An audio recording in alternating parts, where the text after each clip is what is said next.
জঙ্গলে পাঠিয়ে দেও। তার নাম কি? বলে তার নাম নিষাদ। এই কালো বর্ণের লোকটাকে, নিষাদকে জঙ্গলে পাঠিয়ে দেওয়া হলো, কারণ এ সমাজের ক্ষতি করবে। বেনের অংশ থেকে উৎপত্তি, কোথাও কোন অংশ থেকে? অধ অংশ থেকে। এই জন্য অধ চিন্তা, অনেক সিদ্ধান্ত আছে, সাধক দশায় অধ চিন্তা থেকে দূরে থাকতে হয় প্রত্যেককেই। আসলে সত্যি না, চিন্তা তো ঊর্ধ্বের হওয়া উচিত। অধ চিন্তা হলে অধগতি হবে, ঊর্ধ্ব চিন্তা হলে ঊর্ধ্বগতি হবে। এটা তো শাস্ত্রের কথাই বলছে। সুন্দর সুন্দর টিকা করেছেন টিকাকারগণ, শ্রীদর্শনবাদ, বিশ্বনাথ চক্রবর্তীবাদ। আমার তো শুনতে হবে। তাহলে ঊর্ধ্বগতির জন্যে দৃষ্টিকা ঊর্ধ্বকে থাকতে হবে, ঊর্ধ্ব দিকে। আর অধ্বংসের চিন্তা করলে অধগতি হবে। জঙ্গলে পাঠিয়ে দিয়েছে, আবার উপরের অংশ মন্থন করছে। উপরের অংশ মন্থন করতে করতে এই দেহের দক্ষিণ ভাগ থেকে একজন পুরুষ সৃষ্টি হলেন, ভগবানের অবতার। তিনি কে? পৃথ্বীজি মহারাজ। আর ওই বেনের বাম অংশ থেকে একজন নারী সৃষ্টি হলেন, সাক্ষাৎ লক্ষ্মীর অবতার, তার নাম হলো অর্চি। এই পৃথ্বী আর অর্চি, এই পৃথ্বীজি মহারাজ, যেহেতু আগে যেতে হবে, অনেক কাহিনী আছে, 100 অশ্বমেধ যজ্ঞের কাহিনী আছে এর ভিতরে। চতুর্শন এসে কৃপা করেছিলেন, অনেক কাহিনী আছে। ইন্দ্র পরীক্ষা করতে এসে হেরে গিয়েছিলেন যজ্ঞের ঘোড়া চুরি করে, অনেক কাহিনী। এই পৃথ্বীজি মহারাজ যজ্ঞ করে তপস্যার দ্বারা, আবার বেনের দ্বারা যে পৃথিবীর ক্ষতি হয়েছিল, শস্য সবকিছু নষ্ট হয়ে গিয়েছিল, যজ্ঞের দ্বারা আবার এই পৃথিবীকে সুজলা সুফলা শস্য শ্যামলা করে তুলেছিলেন। এই পৃথ্বীর বংশ পরম্পরায় হলেন রাজা প্রাচীন বর্হি। মনে থাকবে তো সবার? এই পৃথ্বী বংশ পরম্পরায়, এই পরম্পরাটা রাখতে হবে ভাগবতে। মনমানি কথা তো বলা যাবে না, ধারাটা রাখতে হবে। কোথা থেকে কোথায় এলো, ছুঁয়ে যেতে হবে। আমরা ছুঁয়ে যাবো, চেষ্টা করবো যতটুকু পারি। ভরত কাহিনী তো করতে হবে, অজামিলের নামাভাস পর্যন্ত আছে, প্রহ্লাদ চরিত্র পর্যন্ত, হয়তো হবে না, দেখি কত দূর হয়। আজকে সৃষ্টি হয়েছে প্রাচীন বহির বংশ পরম্পরায়। প্রাচীন বহির রাজা হলেন। এই প্রাচীন বহির 10 জন পুত্র ছিল, তাদের নাম প্রচেতা। একবার এই প্রাচীন বহির 10 জন পুত্র প্রচেতাগণ নারায়ণ সরোবরে তারা ভগবানের ভজনের জন্য গিয়েছিলেন। সেখানে দেবর্ষি নারদের সঙ্গে তার দেখা হয়েছিল। দেবর্ষি নারদের সঙ্গে দেখা হলো। দেবর্ষি নারদ বলছে, তোমরা কি করতে আসছো? বলছে, আমরা তপস্যা করতে আসছি, ভজন করতে। বলে, মনটাকে আগে নির্মল করো, তবে তো ভজন হবে। তা মন নির্মল করতে গেলে কি করতে হবে? তোমরা এই সরোবরের তটে, নারায়ণ সরোবরের তটে তোমরা কার? বলছে, দেবাদিদেব মহাদেবের উপাসনা করো।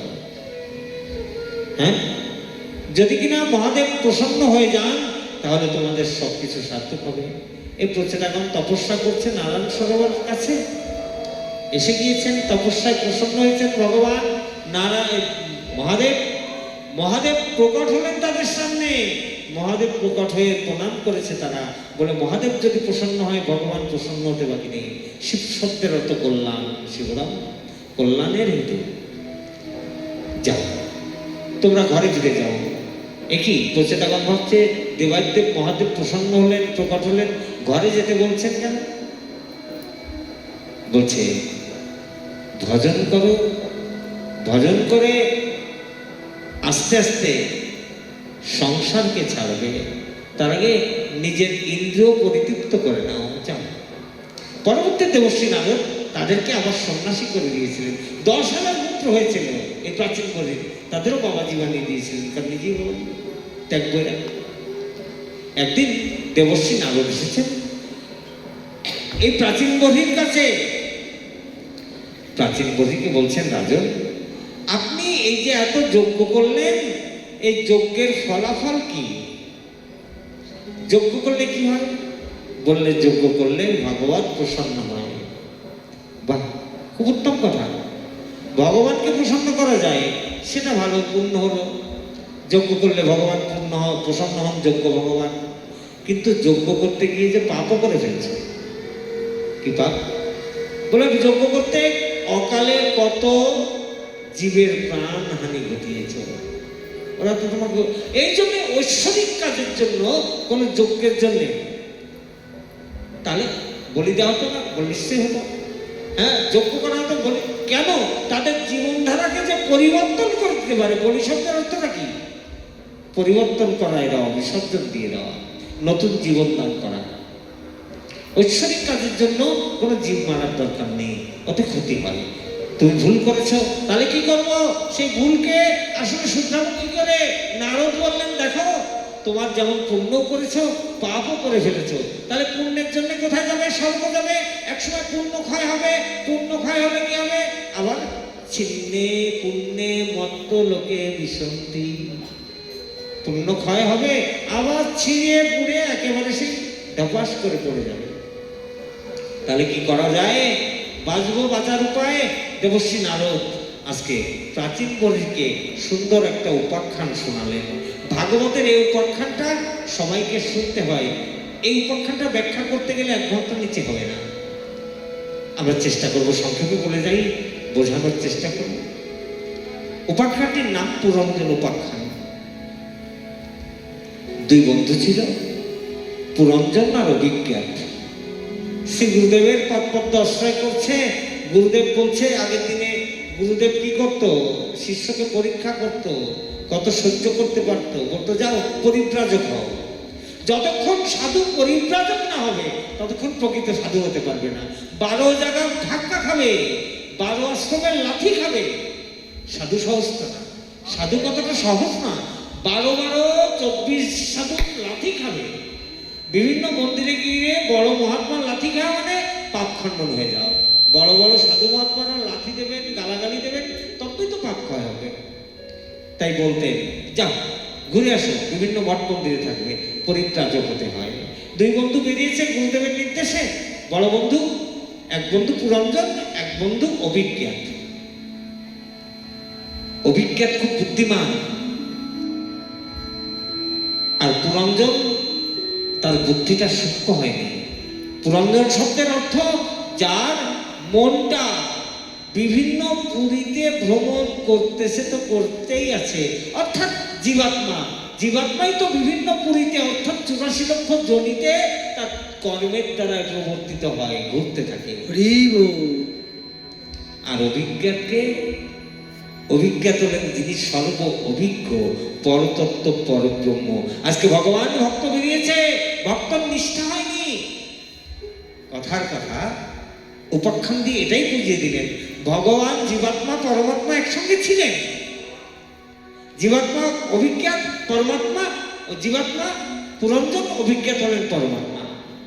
চলছে, চলতে চলতে হিমালয়ের পাদদেশে সৌন্দর্যপূর্ণ একটা পাহাড়ের পাশ দিয়ে চলছে। চলতে চলতে হঠাৎ করে পুরঞ্জনের নজর পড়েছে পাহাড়ের পাদদেশে সুন্দর একটা নগরী।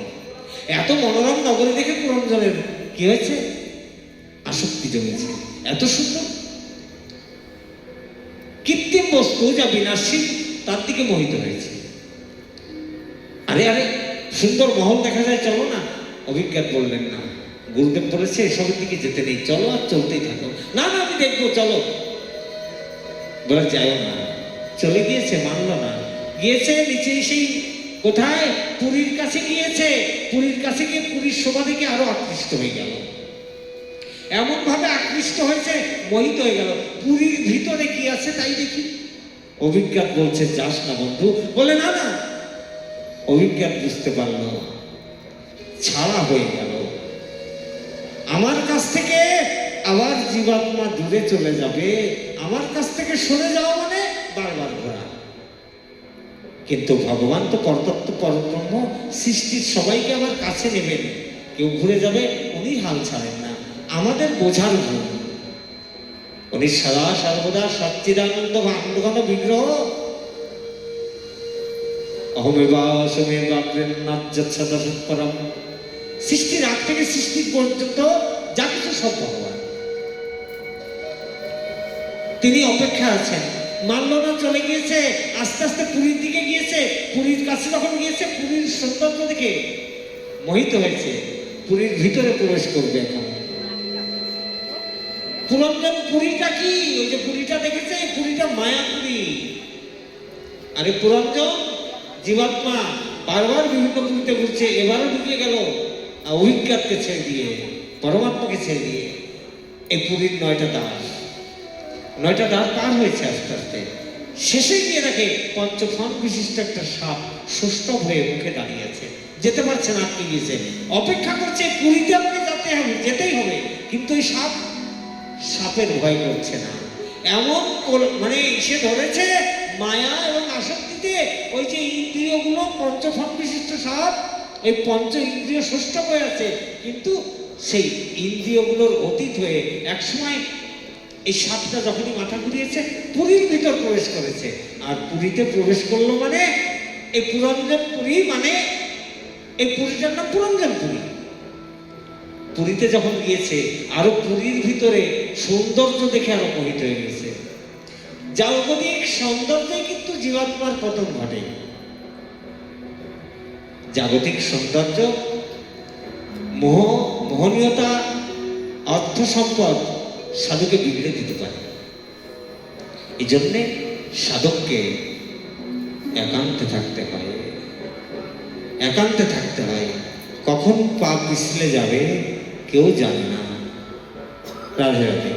আজকে প্রবেশ করেছে, প্রবেশ করে মহলে সেই পুরীর ভিতর দেখছে একটা বিরাট পুষ্প উদ্যান, এক কোনায় অপরূপ সুন্দরী একজন মহিষী, সে বসে আছে, তার পাশে অনেক দাসী তার সেবা করছে।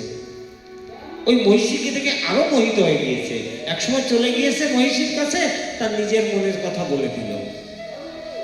এই তো মন হরি ভজনের জন্য এসেছে, কিন্তু মনে উচ্চাটন লেগে গিয়েছে। হ্যাঁ, আর হলো না। মায়া এমনই, মায়ার ফাঁদে পড়ে জীবাত্মা বারবার এইরকম পুরীতে ঘুরতে থাকে। কখনো চোখ দিয়ে মায়া দেখে, কখনো ইন্দ্রিয় দিয়ে মায়া দেখে। ইন্দ্রিয়গুলো পুরো ষষ্ঠ হয়ে আছে, ভুলে গিয়েছে নিজের স্বরূপের কথা। গুরুদেব পাঠিয়েছিলেন ভজনের জন্য, আর আমি মায়ার ফাঁদে বললাম। বলো রাধে রাধে। পুরঞ্জনীকে তার মনের কথা বলে দিয়েছেন, পুরঞ্জনীও রাজি হলো। এমন সুন্দর পাইকথায় বিয়ে করে দিলেন, হয়ে গেল বন্দী। আর অভিজ্ঞতার কথা মনে নেই, সে তো অর্থাৎ পরতত্ত্ব ব্রহ্মকে ছেড়ে দিয়ে সংসারে মায়ের চক্করে পড়ে গেল। কাছে ছিল, দূরে ঠেলে দিল জীবাত্মা। এমন মোহিত হয়ে গিয়েছে, স্ত্রী আসক্ত হয়ে গিয়েছে। এদিকে কি হয়েছে, কালের কন্যা জরা তার নিজের জন্য একটা স্বামী খুঁজছে, তারও নজর পড়েছে পুরঞ্জন পুরীর দিকে। আর নজর পড়তেই যখনই সে ওই পুরীতে এসেছে, পুরঞ্জনকে দেখেছে। পুরঞ্জনকে দেখে জরা তাকে আলিঙ্গন করে নিয়েছে। পুরঞ্জন আরেক স্ত্রী দ্বারা জরাগ্রস্ত হলো। জরা যাকে ধরে সে জরাগ্রস্ত হয়ে গেল। এমন জরাগ্রস্ত হয়েছে। এদিকে গন্ধর্বদের রাজা চন্দ্রবেগ, তার 360 গন্ধর্ব, 360 গান্ধর্বী, তাদেরকে নিয়ে ঘুরছে চন্দ্রবেগ। কেন? একটা রাজ্য চাই। কোথায় পাই? ওই পুরঞ্জন পুরীর মধ্যে যাওয়ার সময় ওই রাজ্যটাকে দেখে গন্ধর্ব রাজের পছন্দ হয়েছে। সৈন্যদের বললো এই রাজ্য আমার চাই। সৈন্যরা বলে আক্রমণ করে দিন। বলে জিততে পারবো? নিশ্চয়ই। কিভাবে জিতবে? বলে এই রাজ্যের রাজা স্ত্রী দাস হয়ে গিয়েছে, স্ত্রী আসক্ত হয়ে গিয়েছে। তার বাইরের কোনো রাজ্য সম্পর্কে চিন্তা নেই, তার চিন্তা শুধু স্ত্রী আর স্ত্রী। আক্রমণ করো, হেরে যাবে। আক্রমণ করে দিল।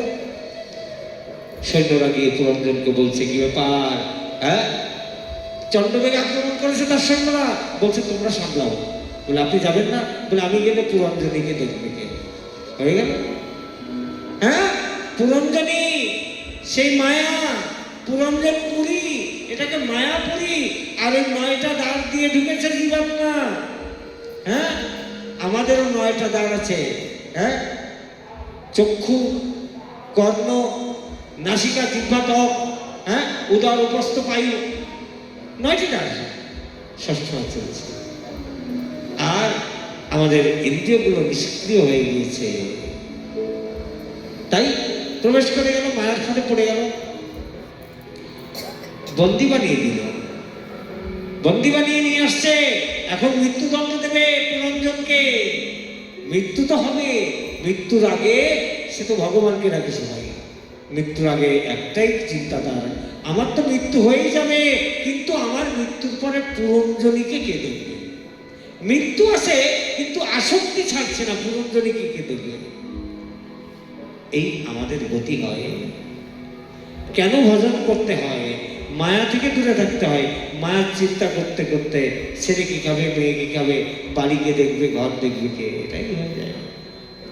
আজকে কি হয়েছে? মৃত্যু হয়ে গেল। মৃত্যুর সময় ওই যে চিন্তা করেছে পুরঞ্জনীকে কে দেখবে, নারী চিন্তা করেছে, তাই পরবর্তী জন্মে নারী হয়ে জন্ম নিয়েছে। শাস্ত্র বলছে অন্তমতি সবতী। অন্তিম সময়ে জীব যে যে চিন্তা করতে করতে দেহ ছেড়ে দেবে, তাকে সেই জনিতে যেতে হয়। অন্তিম সময় যা করবে, মৃত্যুর পরে সেই জায়গায় তুমি পৌঁছাবে। বলো রাতে রাতে তা ভগবানের কাছে গেলে ভগবানের চিন্তন করতে করতে থাকতে হয় সারাক্ষণ। কারণ মৃত্যুটা তো কখন আমি জানি না, ওটা কাল জানে, কাল দ্বারা নিয়ন্ত্রিত হয়। আর মহাকাল হয়তো রক্ষা করতে পারেন। আর কাল যার দ্বারা নিয়ন্ত্রিত হয় তিনি জানেন, তিনি পরতত্ত্ব পরব্রহ্ম, আমাদের আদি গোবিন্দ সর্বকাল কারণ। এই প্রকারে কি করেছে?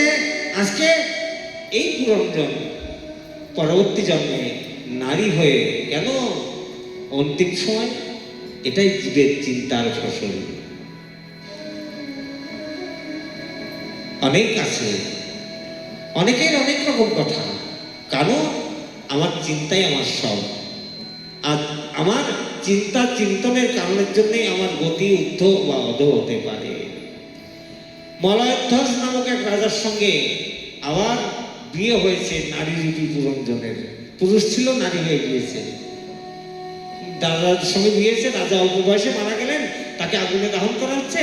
পুরঞ্জনী দুঃখী হলেন, স্বামীর সঙ্গে চিতাতে আত্মাহুতি দেবেন। চিতার উপরে বসে পড়েছেন, আগুন জ্বালা হবে।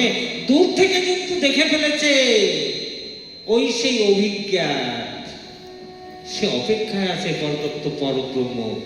আমার জীবাত্মা, আমি তো পরমাত্মা, জীবাত্মা আমাকে ছেড়ে গেল, কবে আসে? ভগবান ঠিকই তাকিয়ে থাকে, আমরা ভুলে যাই। তাই আশার অপেক্ষায় ছিলেন।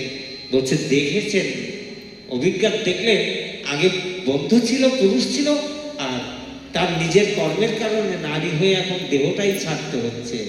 এই তো জীবাত্মার গতি হয়, ভজন সাধন না করে আবার আত্মাহুতি হয়ে যায়।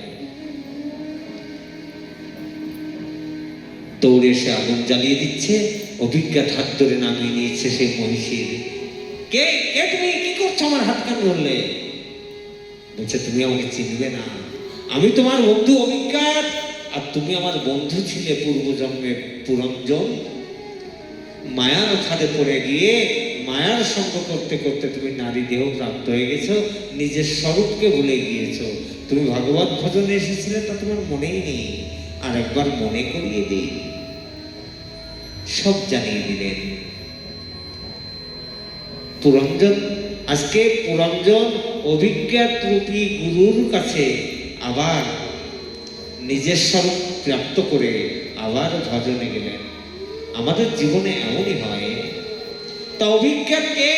পরতত্ত্ব পরব্রহ্ম, তিনি আর কেউ নন, শ্রী গুরুদেব। জয় জয় শ্রী গুরু প্রেম কল্পতরু অদ্ভুত যা প্রকাশ। আমরা জন্ম মৃত্যুর চক্রে কতবার ঘুরছি, কতবার পরিবর্তন হচ্ছি, কিন্তু শ্রী গুরুদেব অপেক্ষায় আছেন। হ্যাঁ, গুরু গুরু ব্রহ্মা গুরু বিষ্ণু গুরুদেব মহেশ্বর গুরু সাক্ষাৎ পরব্রহ্ম তস্मै শ্রী গুরবে নমঃ। গুরুদেবই পরতত্ত্ব পরব্রহ্ম। বুঝতে পারি না, আমাদের অজ্ঞানতা, সাধারণ মানুষ ভাবি। এজন্যেই আমাদের ভজন পথে নিষ্ঠাটা কম। বলো রাতে রাতে। তৎপশ্চাৎ এখানে প্রাচীন বধিকে উপদেশ করলেন পুরঞ্জন পক্ষান। নারদরূপী গুরুর কাছে প্রাচীন বধি শুনে তার জীবনধারাকে আবার শোধন করে নিলেন। এখানেই প্রাচীন বধি তথা উত্তানপদের বংশ শেষ হয়েছে। এখন উপযুক্ত রাজ্য, হ্যাঁ, রাজা নেই, রাজ্যকে চালাবে মনু মহারাজের দুঃখ হলো, কেন উত্তানপাদও চলে গিয়েছে, তাহলে রাজ্যকে চালাবে? বড় পুত্র প্রিয়ব্রত সেও তো জঙ্গলে ভজন করতে চলে গিয়েছে। আমরা আজকে ভরতের 5 মিনিট বিশ্রাম দিয়ে দিচ্ছি, কারণ রাত করা যাবে না, অসুবিধা আছে। কি হয়েছে? বড় পুত্রকে রেখেছেন, উত্তানপাদের বড় ভাই যে তপস্যা করতে গিয়েছিল, এসব পুত্র এসেছে। বাবা কি কাজ? বলে রাজ্যভার সামলাও, তোমার ভাই তো নাই। তপস্যা করেছে, তপস্যা করে এমন তেজ হয়েছে, সূর্যের চারিপাশে 7 বার প্রদক্ষিণ করেছে। সূর্য নারায়ণের গতিকেও আটকে দিয়েছে, সূর্যের সমান তেজ হয়ে গিয়েছে। তাহলে তপস্যা করে যখন তেজ হয়েছে, আবার ফিরে এসেছে। বলছে হ্যাঁ এসেছে। কেন? বলছে তুমি যদি ব্রহ্মচারী রূপে তপস্যা করো, তাহলে তুমি ঘরে, যেহেতু তুমি বাবাজি না হও, তাহলে তুমি ভাগবত কর্মের জন্যে আবার তোমাকে সংসারে আসলে দোষ হবে না, কিন্তু সন্ন্যাসী হয়ে যাওয়ার পরে সংসারে আসলে দোষ হবে। প্রিয়ব্রতকে রাজ্যভার সঁপে দিয়েছেন।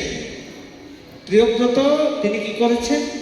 বিবাহ হলো বৈষ্ণবী নামে এক মহিষীর সঙ্গে। তার পুত্র হলো আগ্নিধ্র, আগ্নিধ্রের পুত্র নাভি, আর এই নাভির পুত্র হলেন ঋষভদেব। ঋষভদেব যিনি সপ্তদ্বীপ অধিপতি। তার 100 পুত্র ছিল। বড় পুত্রের নাম ভরত, আর ছোট ওই যে 100-র ভিতরে প্রথম নাম্বার ভরত, আর ছোট সবচেয়ে 9 জন। কবি হরি, অন্তরিক্ষ, পিপ্লায়ন, এই প্রকার তাদেরকে নবযোগীন্দ্র বলা হয়। একসময় রাজা ঋষভের সময় হয়ে গিয়েছে, এসেছেন। কি করবে? নিজের পুত্র, বড় পুত্র ভরতকে রাজ্যভার সঁপে দিয়ে তিনি আবার চলে গিয়েছেন। কোথায়? ভজন করতে। তা ভজন কিভাবে করছেন? বলে ভজন করতে গিয়ে লোক যদি আমার বাহবা দেয়, তাহলে ভজন চুরমার হয়ে যাবে। এমন ভাবে ভজন করছে যেন লোকে তাকে ঘৃণা করে। সব ছেড়ে দিয়েছেন, বস্ত্রও নাই। কেন? এসেছি খালি খালি, যাবো খালি খালি। তাই তিনি নতুন ধর্মের প্রচলন করলেন, নাম জৈন ধর্ম। সেখান থেকে এই নাগা বা জৈন সৃষ্টি হয়েছে। তিনি এই তার পরম্পরায় আস্তে আস্তে এই ভরতকে রাজ্যভার সঁপে দিলেন। রাজা ভরত দীর্ঘদিন রাজ্যভার সামলেছেন। এক সময় তারও ইচ্ছা হলো, এ সংসার এ মিথ্যে, এ সংসার এ যন্ত্রণা, ছেড়ে দিয়েছেন।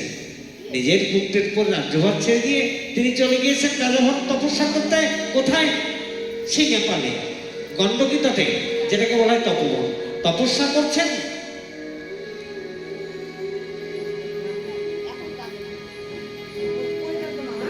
রাজা তপস্যা করতে করতে একদিন কি হয়েছে, এই ভরত, রাজা ভরত গণ্ডকীতে স্নান করতে গিয়েছেন। স্নান করতে গিয়ে হঠাৎ বিরাট গর্জনা শুনতে পেলেন। তাকিয়ে দেখছেন একটা বড় সিংহ নাদ করে উঠেছে, আওয়াজ করেছে। আর ওই সিংহটা কেন আওয়াজ করলো? একটা গর্ভবতী হরিণীকে দেখেছে, তাই আর্তনাদ করে চিৎকার করেছে। আর্তনাদ না, হুঙ্কার দিয়ে রেখেছে তাকে মারার জন্য। হরিণটা গর্ভবতী ছিল, ওই সিংহের গর্জনে ভয় পেয়ে গিয়েছে। লাফাতে লাফাতে নদী পার হতে যাচ্ছে, কিন্তু নদী আর পার হতে পারলো না। সে লাফ দিয়েছে, তার উদরে যে বাচ্চা ছিল, উদরটা আঘাত লেগেছে একটা পাথরের খণ্ডের সঙ্গে, সেখানেই তার মৃত্যু হলো। আর মৃত্যু হয়েছে, অন্যদিকে তার গর্ভ প্রসূত হয়ে নতুন বাচ্চা বেরিয়ে জলের স্রোতে চলে যাচ্ছে। দেখেছে ভরত রাজা, একই মা মারা গেল, সদ্য প্রসূত বাচ্চা মারা যাবে, জলে ডুবে। না না, হতে পারে না। তুলেছে, কোলে তুলে এনেছে, নিজের আশ্রমে নিয়ে আসছে, তাকে প্রাণে বাঁচিয়েছে, জীবন বাঁচিয়েছে। ওপর তো ঠিক আছে, জীবকে দয়া করা ভালো, কিন্তু জীবের মায়ায় ফেসে গেলে আবার জন্ম মৃত্যু হয়। নিজের আশ্রমে নিয়ে এসে এখন তাকে তাপ দিচ্ছে, কচি কচি ঘাস পাতা, দুধ খাওয়ায়, এটা ওটা এনে খাওয়ায়। ভজন ছেড়ে দিয়ে এখন আবার সেই পশু পালছে। হরিণের মায়া পড়ে গিয়েছে, আর হরি হরি নাম করতো সারাদিন। হরি নাম নেই, এখন হরিণ হরিণ কি খাবে কি খাবে কি করবে কি করবে, নিজের ছেলের মতো মানুষ করছে। এই হলো জীবের আসক্তি। এই যে গৃহপালিত পশু আসক্তি, বেশি পণ্ডিত হলে গ্রন্থ লিখলে ওটাও আসক্তির কারণ। যাকে দেখবে বলবে জানিস আমি এটা করেছি। রূপের, ধনের, জনের কত রকম আসক্তি থাকে মানুষের। আর আসক্তি কিন্তু জীবের পদস্খলন তথা পতনের কারণ হয়ে গেল। মায়া পড়ে গিয়ে ভজন ভুলে গিয়েছে, হরিণকে মানুষ করতে করতে বড় হয়েছে। হরিণ কচি পাতা এনে খাওয়ায়। একদিন কি করছে, হরিণ গেছে জঙ্গলে, তার নিজের দলের লোক দেখেছে, তাদের সঙ্গে খেলা করতে করতে হরিণ হরিণের দলে চলে গিয়েছে। ভালো কথা, তোমার দায়িত্ব তাকে বাঁচিয়ে দাও, বাঁচিয়েছো। তার প্রতি ওই যে একটু আমি বললাম না, মানুষ ফাঁসে অমতা আর মমতার জন্য। মমত্ব বেশি হলে তার প্রতি আসক্তি জন্মাবে, আর আমিত্ববোধ হলে তাহলে আসক্তি জন্মাবে। শেষে গেল হরিণের চিন্তা করে, হরিণ তো চলে গিয়েছে। একসময় হরিণের চিন্তা করতে করতে মৃত্যু হলো। মৃত্যু হয়ে গেলে পরবর্তীতে হরিণ চিন্তা করতে করতে মৃত্যু হয়েছে, পরবর্তী জন্ম হরিণ হয়ে গেল। ভজন করতে সে আবার হরিণ বলে, হ্যাঁ একটু ভুলের জন্যে। ভজনটা তো সহজ নয়, কখন পিছলে যাবে আমরা জানি না। যেহেতু 10টা বাজে, আমরা আর কথা দীর্ঘায়িত করব না, কথাকে বিশ্রাম রাখবো। আগামী দিন গৌর গোবিন্দের কৃপা হলে আমরা আবার এখান থেকেই চেষ্টা করব সংক্ষিপ্ত আকারে। আজকে উপযুক্ত সময় কথা আমরা শুরু করেছিলাম। আপনারা ভালো থাকবেন, কারণ অনেকের 10টা বাজলে বাড়িতে যাওয়ার চিন্তা থাকে, থাকতেই পারে। তাই আমার ইচ্ছা থাকলেও সবাইকে নিয়েই আমার ইচ্ছাটা এখানে করতে হবে। সবাই ভালো থাকবেন, সবাই অন্তত যাই করুন যতটুকু সময় ভগবানকে ডাকবেন, কায় ভগবানকে ডাকবেন। সংসার কিছু দেবেন, আপনি সব দেবে। বলে বৃন্দাবন বিহারী লাল কি জয়, রাধা রানী কি সদ্গুরুদেব ভগবান কি জয় हो। জয় জয় শ্রী রাধে। আরতি কি করবে? উনি এসেছেন মদন বাবা।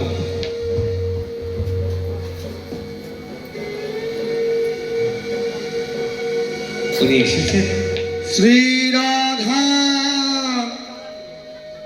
শ্রী রাধা শ্রী রাধা শ্রী রাধা শ্রী রাধা শ্রী রাধা শ্রী রাধা শ্রী রাধা শ্রী রাধা শ্রী রাধা শ্রী রাধা শ্রী রাধা শ্রী রাধা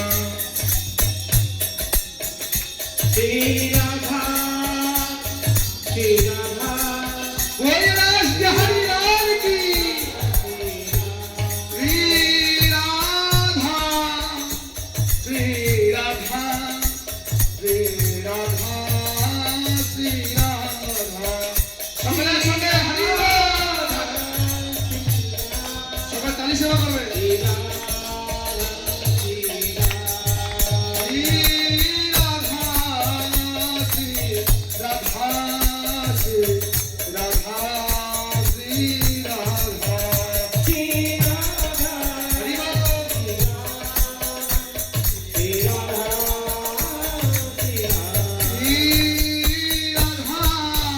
श्री राधा श्री राधा श्री राधा श्री राधा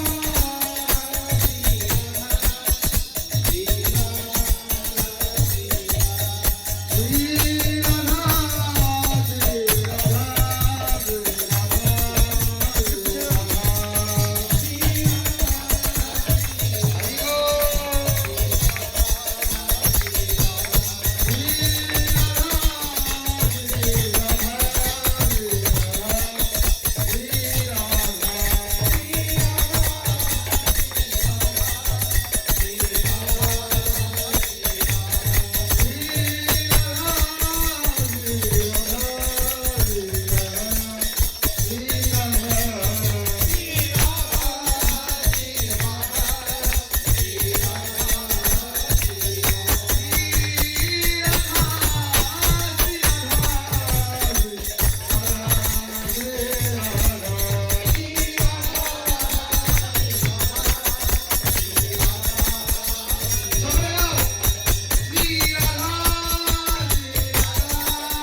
চাটবে না শিরারে শিরারে ঠিক আছে ঠিক আছে অনেক হয়ে গেছে লাল হয়ে গেল শিরারে না না বাড়াতে হবে না শিরারে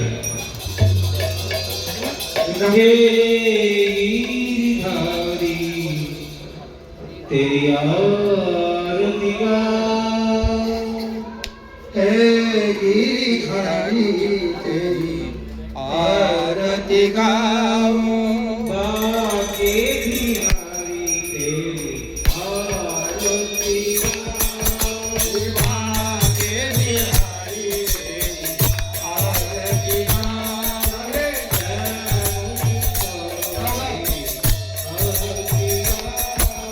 श्याम सुंदर तेरी आरती गाऊं हे गिरधारी तेरी आरती गाऊं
जय हो भागवत भगवान की जय भागवत महापुराण की जय अस्थिरानंद की जय रामचंद्र भगवान की जय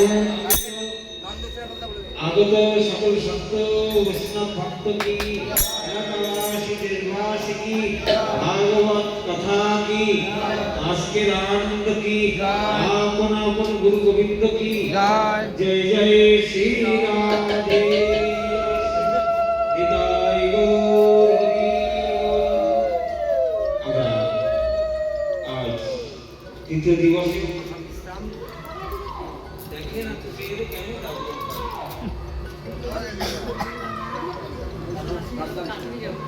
পরে কল করছি আজকে তৃতীয় দিবসের প্রথম বিশ্রাম আগামী দিন আমাদের চতুর্থ দিবসের কথা তথা কৃষ্ণের জন্মাষ্টমী পর্যন্ত আমরা কথা স্বাগত করব। জলভরণ থেকে শুরু করে আমরা অজামিলের উপাখ্যান, প্রহ্লাদ কাহিনী, সমুদ্র মন্থন লীলা, তার পূর্বে গজেন্দ্র মোক্ষম লীলা, বলি কাহিনী ইত্যাদি ইত্যাদি কাহিনীর পর সূর্যবংশ বর্ণন এবং ভগবান শ্রীকৃষ্ণের জন্ম দিয়ে আগামীকাল কথা শোনাবে। সবাই ভালো থাকবেন, সুস্থ থাকবেন। তোমরা বলতে পারবো যার যা দরকার কৃষ্ণের জন্মাষ্টমী যে যা পারে, চতুর্থ দিবস জন্ম দিবসে যে যা আনতে চান, হলুদ কাপড় পরে আসলে ভালো হয়, ফুল মালা আনলে আনতে পারবেন।